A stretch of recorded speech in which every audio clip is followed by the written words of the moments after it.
नमस्कार सर, मेरा नाम राजू है।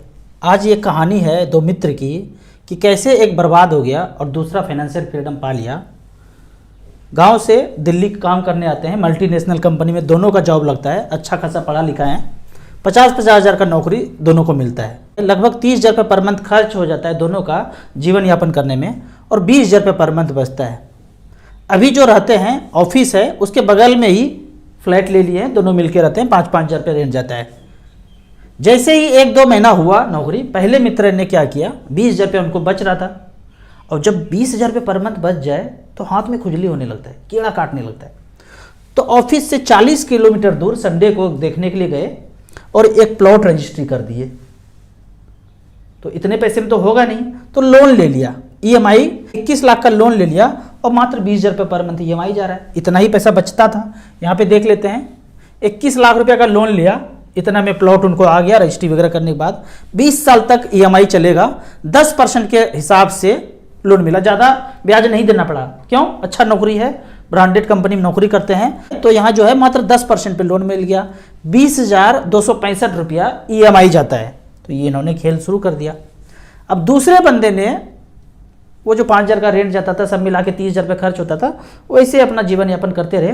और 20 हज़ार रुपया जो पर मंथ बचा उनको कहीं से मिल गया, किसी ने बता दिया कि SIP करना चाहिए।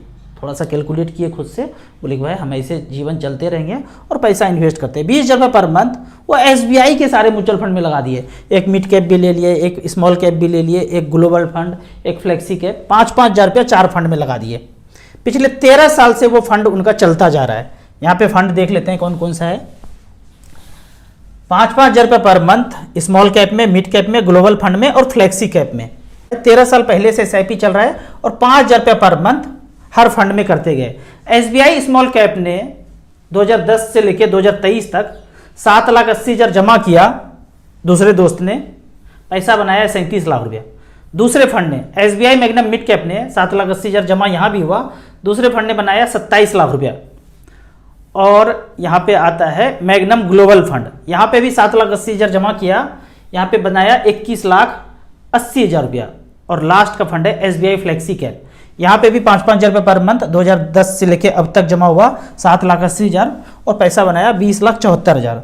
तो सबको यहाँ पे अगर जोड़ते हैं, 2010 से शुरू किया, 13 साल बीत गया, तो कितना पैसा टोटल हुआ? 5-5 हज़ार करके 4 जगह लगाया। एक ने बनाया 37, दूसरे ने 27, तीसरे ने 21, दूसरे ने 20। 1,05,00,000 रुपये बन गया इनका टोटल। मुझे इस बंदे का फ़ोन आता है कि मुझे फ्लैट खरीदना है, तो बताइए कौन सा खरीदूं? ब्रांडेड खरीदूं, नया एकदम खरीदूं चकाचक वाला, या पुराने में जाऊं? तो मैं प्रेफर करता हूं कि पुराने फ्लैट में आपको जाना चाहिए। यदि आप गांव में रहते हैं तो ज़मीन जल्दी से खरीदिए, जल्दी से घर बना लीजिए। इज्जत का बात है, प्रतिष्ठा की बात है। शहर में ये इज्जत प्रतिष्ठा आपको कोई नहीं देखने वाला है। पैसा चाहिए, पैसा है तभी कोई बुलाएगा, नहीं तो नहीं बुलाएगा। गाँव में ऐसा नहीं है। गाँव में इज्जत प्रतिष्ठा है तो घर अपना होना चाहिए। हम भी गाँव में होते तो कब का ज़मीन घर बना के बैठे होते, लेकिन हम शहर में रहते हैं। तो शहर में रहते हैं तो ये सब मायने रहता है। पैसा आपको चाहिए, पहले जीवन यापन करने के लिए आप अपना पैसा एक्यूमुलेट कर लीजिए। इस बंदे ने कर लिया। तो मेरा कहना है कि आपको शहर में अगर रहते हैं तो फ्लैट सोसाइटी में लीजिए, ज़मीन खरीद के बनाना नहीं है।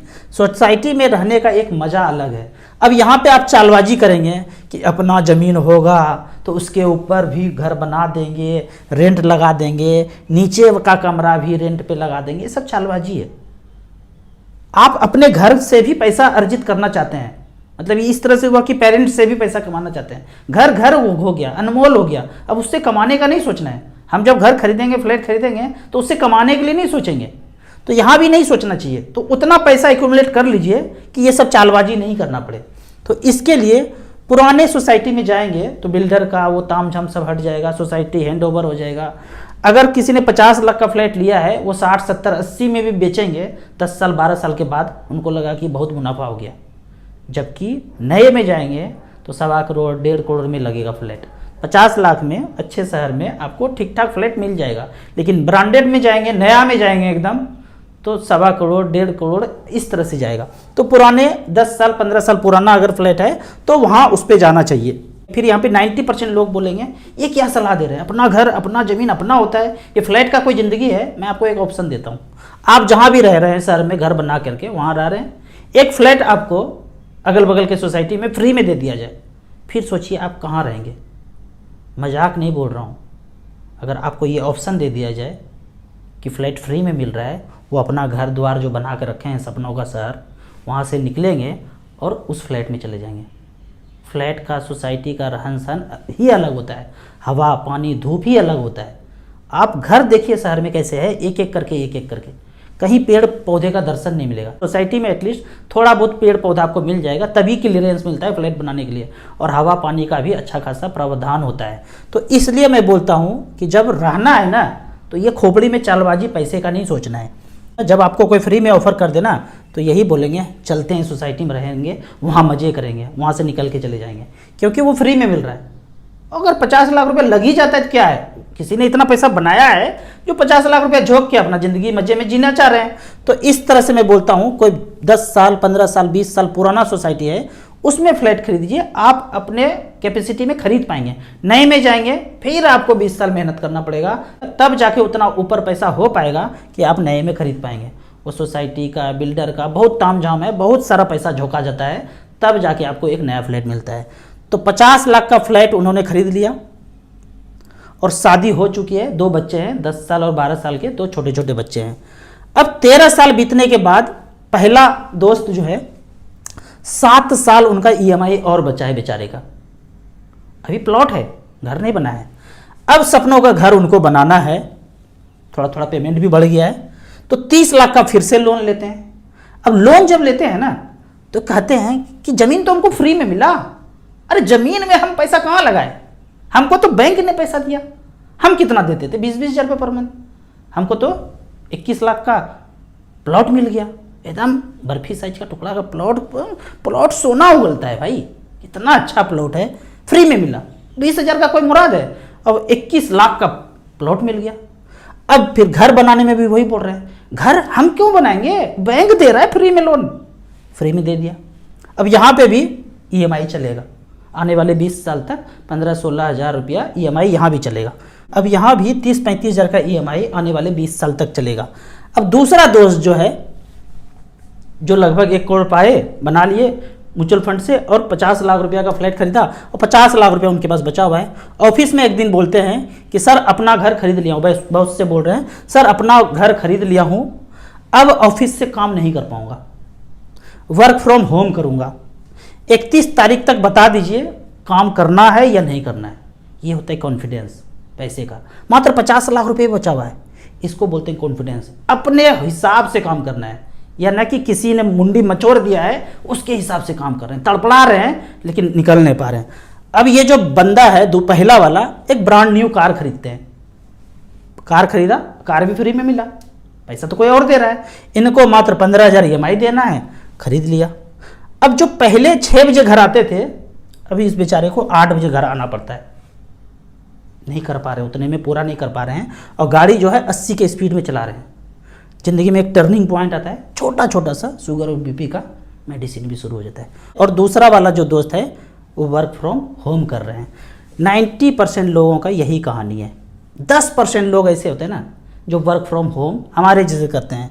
धूप में सोना है, सोएंगे धूप में मस्ती से, फाइनेंशियल फ्रीडम पाने के बाद बैडमिंटन खेल रहे हैं। दिन और डेट उनको याद नहीं रहता, मुझे भी याद नहीं रहता है। जो व्यक्ति फाइनेंशियल फ्रीडम पा लिया ना, उनको दिन और डेट याद नहीं रहेगा। ठीक यही बात रिटायर जो बंदा कर गए उनके साथ भी होता है। और अनायास ही किसी से पूछेंगे, भाई आज दिन कौन सा है, रिटायर व्यक्ति ऐसे पूछते हैं, भाई आज दिन कौन सा है, तारीख कौन सा है बताइए, घड़ी देख के, मोबाइल देख के तारीख कौन सा है। उनको तारीख याद ही नहीं रहता, मुझे भी याद नहीं रहता है। क्या जरूरत है, कहीं जाना तो है ही नहीं। तो जो बंदा घर से काम करे उनको कुछ नहीं मतलब है दिन दुनिया का, अपने मस्ती में अपने चाल से वो चलते जा रहे हैं। अब यदि इस 10% में आना है तो एक कैलकुलेशन करना है। वो कैलकुलेशन इस तरह से है कि आप क्या सोचते हैं कि 50 लाख का एक प्लॉट ले लूँगा या फ्लैट ले लूँगा तो 20 साल में तो अरबपति बन ही जाऊँगा। कैसे बनेंगे अरबपति, ये कैलकुलेशन करना है। यहाँ वन टाइम में हमने लमसम में 50 लाख रुपया लिखा, और 20 साल के लिए यदि 15% का रिटर्न मिलता है तो 8 करोड़ 18 लाख रुपया होता है। क्या आपने सोचा है कि जो प्लॉट और फ्लैट लिया है वो 8 करोड़ का हो जाएगा? सोचा होगा 1-2 करोड़ 3 करोड़ का हो जाएगा, 8 करोड़ का नहीं सोचा होगा। अब यदि ये 12% भी रिटर्न मिले तो हो जाता है 50 लाख का वैल्यू वन टाइम का 4 करोड़ 82 लाख रुपया।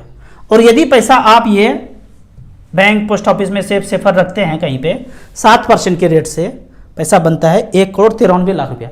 लेकिन यदि ये पैसा म्यूचुअल फंड में इन्वेस्टेड हो तो 12% के भी रेट से 4,82,00,000 रुपया होता है। और मिड कैप स्मॉल कैप में पड़ा हो लंबे समय के लिए तो ये पैसा बन जाता है 8,18,00,000 रुपया। तो इस तरह से कैलकुलेट करना है खुद से, ये नहीं कि प्लॉट ले लिया तो 10 करोड़ का हो जाएगा, 20 करोड़ का हो जाएगा। कैसे होगा, समय और परसेंटेज दोनों दीजिए और चेक कीजिए। बाकी आपने एसआईपी का परफॉर्मेंस आपने पहले देख ही लिया है, 5-5 हज़ार ने क्या किया है। आपको इसी तरह म्यूचुअल फंड के बारे में और कुछ जानना है, इन्वेस्टमेंट के बारे में जानना है तो इस नंबर पे मुझे व्हाट्सअप कर सकते हैं। एसेट प्लस ऐप है जहाँ पे आप मिनिमम 100 रुपया से स्टार्ट कर सकते हैं, मैक्सिमम का कोई लिमिट नहीं है। वीडियो अच्छा लगे तो व्हाट्सअप यूनिवर्सिटी में दोस्तों के बीच से जरूर शेयर करें। यूट्यूब पर देख रहे हैं तो लाइक एंड शेयर जरूर करें। Thank you so much.